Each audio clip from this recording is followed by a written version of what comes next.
Salut tout le monde, j'espère que vous allez bien. On se retrouve aujourd'hui dans une nouvelle vidéo et aujourd'hui on est sur un nouvel épisode de Dans ma boule de cristal, mes vidéos spéciales divination. Alors je préviens, je pense qu'au vu de mes recherches, cette vidéo va être un peu courte. C'est pas grave, ça vous laissera le temps de rattraper peut-être les vidéos en retard des épisodes de Dans ma boule de cristal ou alors des carnets de Julie ou alors tout simplement les autres vidéos de ma chaîne. Du coup, on est encore dans l'essai et la méthode de divination dont on va parler aujourd'hui s'appelle la cosinomancie. Alors, habituellement, j'arrive à retrouver l'étymologie du terme, notamment sur Wiktionnaire. Il s'avère que cette fois-ci, je n'ai pas trouvé. Par contre, sur le site voyancegratuitetéléphone.fr, je ne garantis pas la véracité des propos de ces sites, bien évidemment, on apprend que le terme cosinomancie vient du mot grec kosimos et donc de manteia. Alors je sais pas si kosimos ça s'écrit avec un K, mais je ne sais pas si on prononce en fait un peu de manière latine toutes les lettres. Donc si on dirait kaosimos ou kosimos. Je suis pas sûre, j'aurais tendance à dire personnellement kaosimos, mais je ne suis pas experte. Donc le terme kaosimos signifie brûler.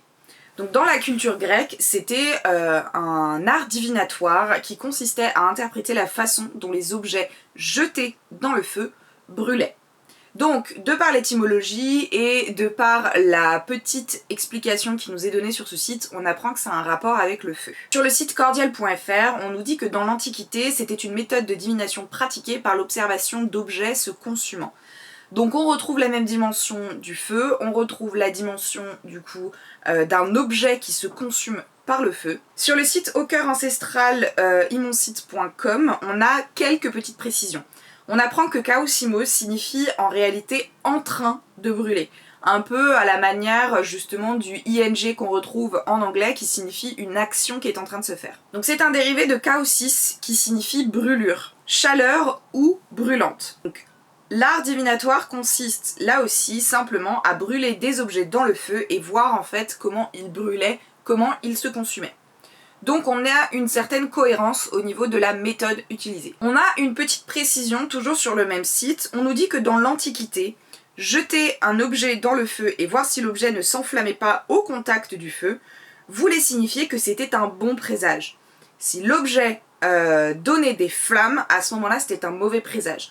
Donc vous vous doutez bien qu'on ne va pas jeter dans le feu des objets ignifuges qui ne brûlent pas, mais en revanche, si l'objet prend feu tout de suite, admettons du papier, s'il a tendance à prendre feu tout de suite, ce serait un mauvais présage.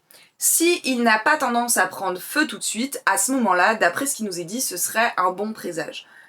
La seule spécification que nous n'avons pas ici, c'est le type d'objet utilisé. Parce que comme je l'expliquais, un papier, ça a tendance à prendre très vite feu. Donc est-ce que à ce moment-là, ce serait pas un peu biaisé? Est-ce que du coup, on aurait tendance à utiliser des objets qui peuvent à la fois prendre feu très vite, à la fois prendre feu pas très vite, pour avoir un oracle assez neutre et qui est capable de partir de manière assez équitable dans toutes les directions.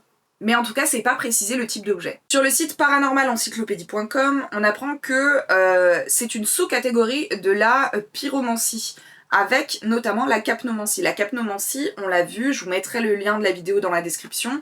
La capnomancie, c'est un art divinatoire qui consiste en fait à lire l'avenir par la fumée de beaucoup de choses en fait. Et donc, la capnomancie serait une sous-catégorie de la pyromancie, de même que la cosinomancie, ce qui semblerait logique puisque dans les deux cas de figure, il y a un rapport au feu. Et pyro, ça a un rapport avec le feu, mais on y reviendra quand on arrivera au P. Donc là, on nous dit placer un objet dans un foyer. Un foyer, c'est à l'époque ce qu'on appelait justement, notamment, l'endroit où on faisait la cuisine. Donc il y avait forcément un feu. C'est grosso modo une grande cheminée. Pour observer les modifications et brûlures apportées sur l'objet même. Donc là, on nous donne une petite précision, on nous dit que selon visiblement les modifications et le type de brûlure apporté sur l'objet, il y aurait peut-être une interprétation à avoir. Au niveau de tous mes livres de divination, je n'ai trouvé des informations que dans mon fidèle Voyance Code, donc je vais vous en parler maintenant. on nous dit divination par la combustion d'objets. On est toujours raccord. On fait brûler un certain nombre d'objets en bois, en tissu ou en carton. Donc on est sur un objet qui est inflammable. On attribue à chacun de ces objets une valeur symbolique. L'amour, les voyages, le succès dans les affaires, la santé, les problèmes juridiques, etc. L'objet qui brûle le plus lentement présente l'entreprise la plus réussie. Celui qui brûle immédiatement et rapidement symbolise l'échec. Quant aux autres, leur vitesse de combustion sera fonction du degré de réussite d'une entreprise. Si on récapépète, là, sur Voyance Code, on a une précision qui est bien plus importante, notamment sur le type d'objet utilisé et l'impact que ça a sur la combustion. Dans les précédentes informations qu'on a pu trouver, c'était soit ça brûlait pas tout de suite et à ce moment-là c'était bon présage, soit ça brûlait tout de suite et c'était mauvais présage. C'est à peu près la même chose ici, on nous explique que ce qui brûle le plus lentement représentera en gros une réponse favorable, une réussite de l'entreprise dont représente l'objet, et ce qui brûle immédiatement symbolise l'échec.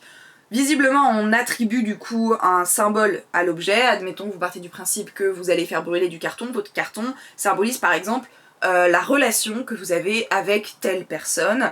Et ben, si il s'enflamme d'un coup, votre relation, elle est visiblement pas hyper bien partie.